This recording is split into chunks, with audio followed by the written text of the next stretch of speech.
E di así: que fixeches, periquete, periquete, que fixeches. Xa sabes, é maravilloso. Pedazo de malo, quixeches tomar San Pierre, a estilo Napoleón. Outra vez.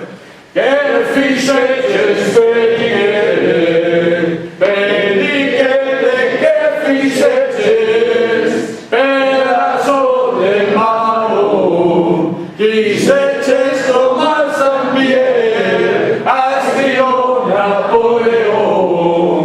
Coñeces a ver que estamos no Val Miñor. Somos un pouco de artistas.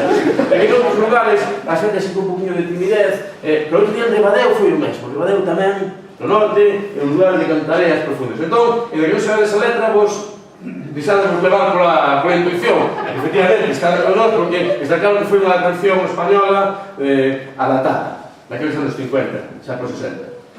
E dicía así: o bastiagueiro e o Riazor a facer consumo foron a San Pierre, e os tripulantes pediron permiso para saltar a terra despois de comer. Non te espeto, David. Así que cenaron, saltaron a terra, e para o Estrella foron a bailar. Que clase de baile facía esa xente, que hubo máis sopapos que o Deus fa. Como empezou a cuestión, eu non lle podo decir, que yo diga periquete, e tamén estaba ali. Perrejaba periquete, a súa tripulación. Adelante, mis muchachos, si ganamos hay cerveza, pero se perdemos no. Darle duro na cabeza, que lo foi de medo o que ali pasou. Aquelo parecía un combate naval, teléfonos segonios e as telefonías, e tamén o dixo a radio local. Agora todos fortes.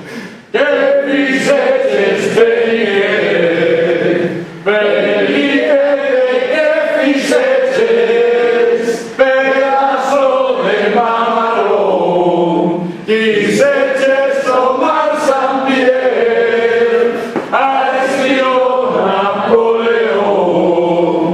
Dentro de pouco se salen betanzos, na ciudad besada xo saberán, que andan dicindo que es moi mala besta, que non tes sentido nin formalidade. Veña forte. Que fixeches, periquete, periquete, que fixeches, pedazo de malo, que